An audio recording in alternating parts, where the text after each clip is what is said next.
Halo semua, hari ini saya akan review mengenai Sony Alpha 7 Mark III. Bisa kelihatan? Oke. Nah, ini percepat aja ya. Ini reviewnya tidak prepare, tapi langsung aja. Jadi, saya di sini akan menjelaskan hal-hal yang tidak tertulis. Maksudnya gimana ya? Maksudnya menurut pengalaman saya aja. Kalau secara tertulis, fitur ini dijelaskan di perusahaannya Sony dan di produknya banyak lah. Tapi di sini saya akan menjelaskan mengenai pengalaman menggunakan si kamera ini ya, kamera Alpha 7S Mark III ini. Nah, pertama-tama yang ketika saya yang paling menonjol pakai kamera ini, yang paling menonjol adalah si layarnya ini. Layarnya ini berbeda dengan layar-layar si kamera Sony yang lainnya. Karena kenapa? Flip seperti ini ya. Kayak mirip-mirip Canon yang 600-an, 600D, 700D dan sebagainya, atau enggak 70D juga. Nah, seperti itu ya. Sepertinya ini satu-satunya ya kamera Sony yang bisa flip seperti ini. Ini sangat memudahkan sekali sih kalau melihat dari atas atau dari bawah atau dari samping juga seperti ini, atau kita bisa selfie juga. Setahu saya kamera Alpha 7 itu semuanya hampir nggak bisa selfie gitu ya, untuk vlogging dan seperti ini. Nah, itu nggak bisa. Nah, kebetulan saya ini sewa di Pondok Lensa. Ini kamera pertama yang disewa oleh saya. Jadi ada 2 unit, satu sama orang lain dan satu lagi ini sama saya. Nggak tahu ya ini pertama atau apa enggak, tapi kata si A-nya sih pertama. Nah, itu ya fitur ini yang paling menonjol itu. Kedua adalah ini nih, memorinya. Seperti halnya yang lainnya, saya pakainya dulu pakai 7 Mark II. Ini 7S Mark II. Jadi ketika dipencet ke bawah, ini nggak kebuka seperti kamera A7 Mark II. Tapi kalau 7S Mark III ini, itu ketika dipencet ini, ditarik ke bawah, terus digeser ke depan untuk membuka memorinya. Nah, seperti itu. Ini experience ketika saya menggunakan ini ya. Nah, gitu ya, tutup, geser lagi. Ini geser ke bawah, terus ini. Nah, selain itu, memorinya juga berbeda dengan yang lainnya. Di sini disediakan memori khusus Sony ya, seperti ini. Oke. Dan ini kata si mas-masnya, ini nggak bisa pakai 1, ini harus pakai 2. Jadi disediakan sama Sony-nya 2 memori ini. Ini versinya berbeda, bukan MMC ya.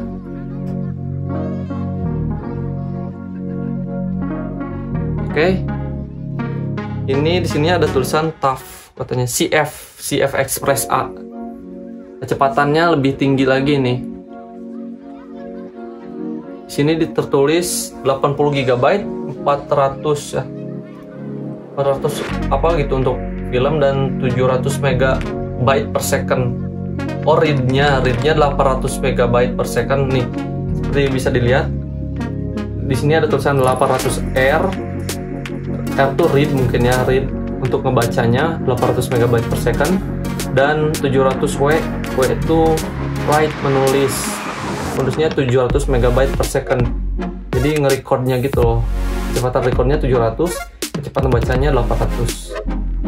Oke, mungkin ya itu, tapi kayaknya sih iya. Nah, gitu ya.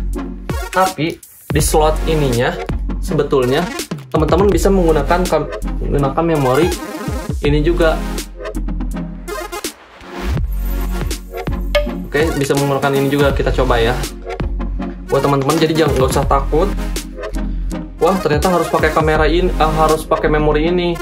Tapi sebetulnya tidak sih. Pakai ini juga bisa. Nih, coba kita masukkan ya. Kelihatan? Balik. Nah, seperti ini. Ini tekan aja seperti biasa. Nah, gitu.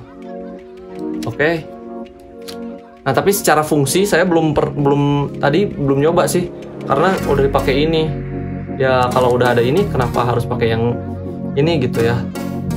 Nah, kelengkapannya selain ini, jadi kata si mas-masnya kan saya nggak dikasih boxnya, tapi dikasih fitur ini nih, semacam card readernya untuk membaca si memori khusus Sony ini. si Express ini, si CF Express ini nih. Untuk membacanya ya ini ada slotnya nih, ada slotnya. Ininya Type C, kabel Type C biasa. Ini hanya sebagai jembatan ya, kayak semacam card reader lagi lah, khusus untuk ini. Ini ada tulisan SD dan XC, jadi bisa SD XC atau XC, bisa kelihatan. Oke. Nah itu sisanya ya charger dan strap, juga colokannya. Ini saya dikasih colokan yang khusus Indonesia ya, karena dari Pondok Lensa, saya pinjamnya sewanya di Pondok Lensa, itu colokannya 3. Oke, ini saya pakai lensa 2470 G series ya, series. Oke, kita coba nyalakannya seperti biasa sih, nyalainnya seperti ini. Dan pada kamera Sony versi 7S yang lainnya juga harus ditekan dulu ya untuk ini. Tapi biasanya saya menggunakan 7 Mark II itu nggak langsung aja sih, langsung muter gitu ininya. Tapi ini mah harus ditekan dulu untuk pindah ke mode video atau mode foto manual. Nah, recordnya di sini. Tapi kalau Mark II, A7 Mark II itu di sini. Ini A7 Mark III ya, Mark III mah di sini ada khusus tombolnya sendiri. Jadi ketika saya pas tadi acara, saya biasanya langsung pencet tombol record tuh di sini. Tapi ternyata di sini. Jadi agak beda aja gitu. Yang biasanya di sini terus pindah ke sini gitu. Mungkin harus ada penyesuaian lagi. Nah, ininya mungkin seperti biasa aja ya, sama fitur-fitur ininya, muter-muter ininya. Cuman di sininya aja sih. Nah, ini nih yang sangat memudahkan sekali ya ini. Apalagi untuk yang vlogger. Oke. Selain itu kita ngebahas fitur tentang dalamnya ya. Nah, bisa kita lihat ya di sini. Di sini itu coba ke bawah. Di sini ini ada sensornya ya, sama seperti baterai yang lainnya. Oh, baterainya habis. Kita ganti dulu.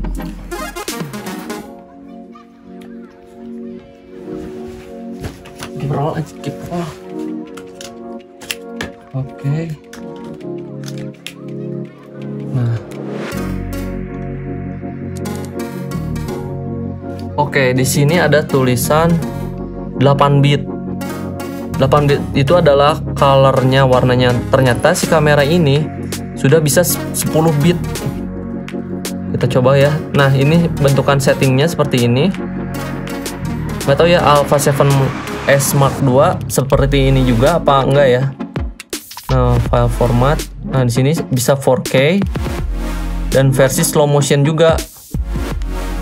4K misalkan. Movie setting. Nah, di sini nih kita bisa pilih 10 bit ya dari 4K tadi ya. Oke. Sini juga ini frame rate-nya bisa 60, 24 atau 120. Ini untuk slow motion. Oke. Untuk record biasa saya menggunakan 60 aja.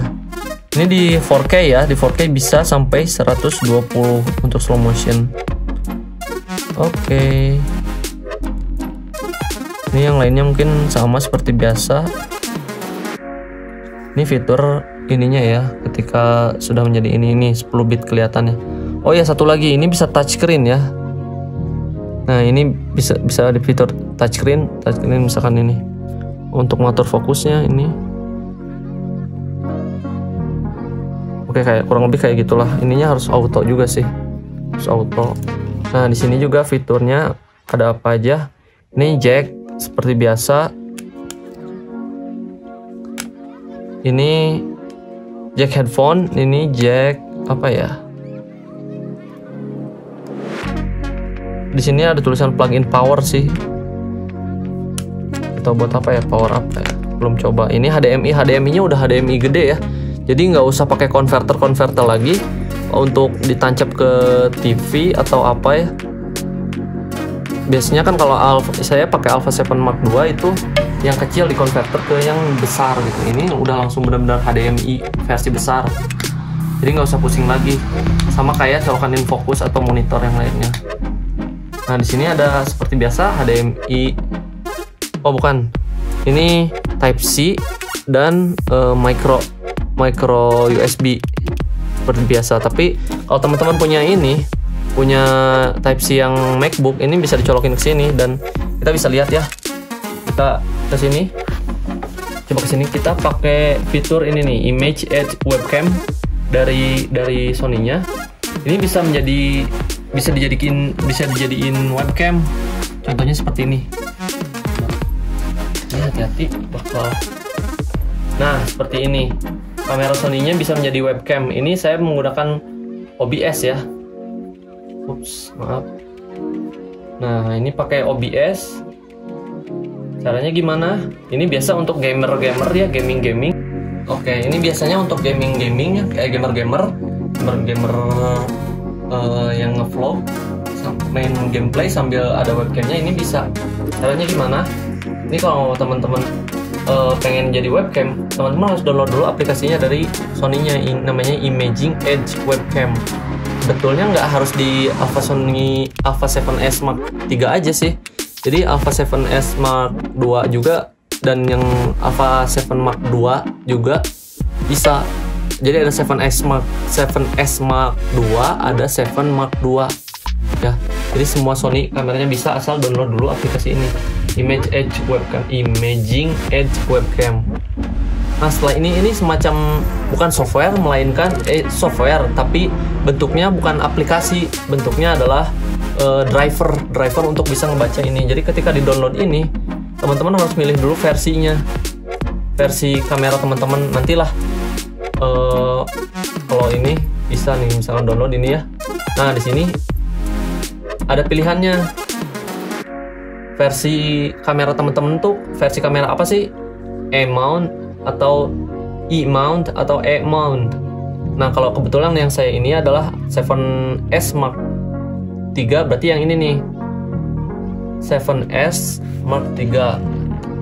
Dan saya di kantor punya juga 7 Mark 2, yang ini nih 7 Mark 2. Kalau teman-teman pengen yang lainnya juga ada di sini nih, kayak 6300, ini 6600 dan yang lainnya. Nah setelah checklist di sini, otomatis teman-teman harus ke bawah versi Mac atau Windows. Kebetulan saya Mac, jadi downloadnya Mac, dan install jadi sebuah aplikasi ini. Install biasa. Setelah install biasa, langsung buka webcam, langsung buka ini ya. Ini awalnya nggak ada nih, si ini tuh nggak ada, scene 1 nggak ada, 2 nggak ada. Oke, nah ini awalnya kayak gini ya teman-teman. Tambah dulu plus, misalkan cuma ada scene 1 nih teman-teman. Nah, cuma ada scene 1 ini, namanya doang scene 2 yang apa-apa. Teman-teman tinggal tambah plus. Nah, di sini tinggal video capture device. Kemudian oke aja. Nah, di sini device-nya pilih jangan facecam. Time SD ini built-in dari sininya ya.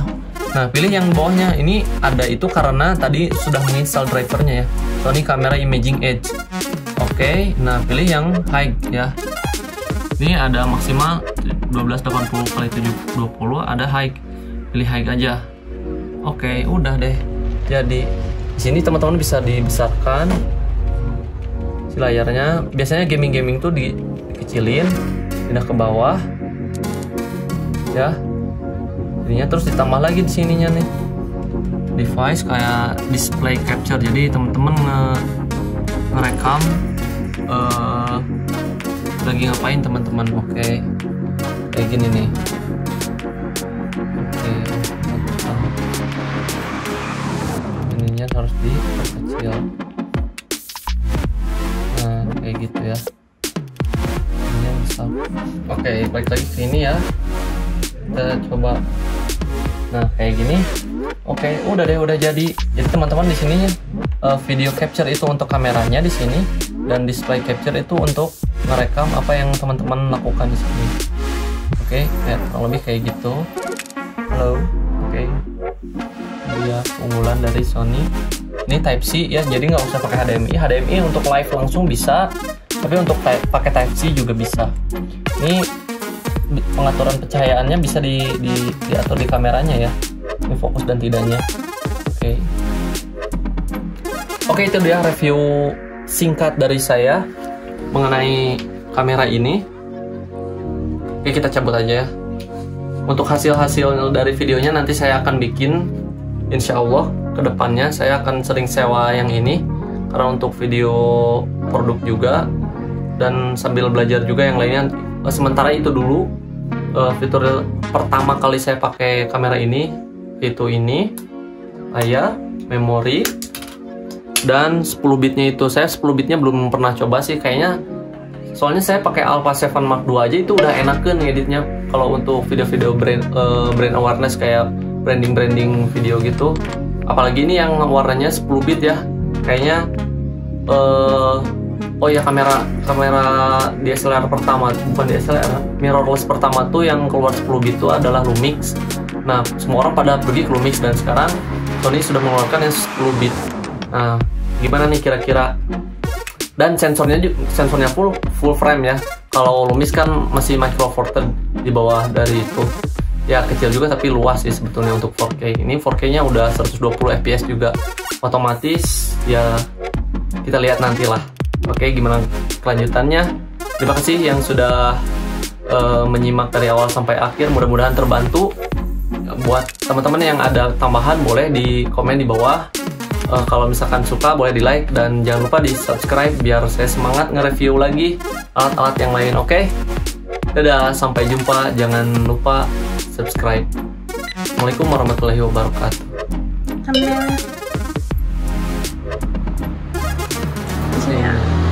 Ininya sih ada makanya pusingnya dikit hanya nggak kuat lagi. Miring kiri. Nah, ayo 1, 2, 3. Dah. Oke.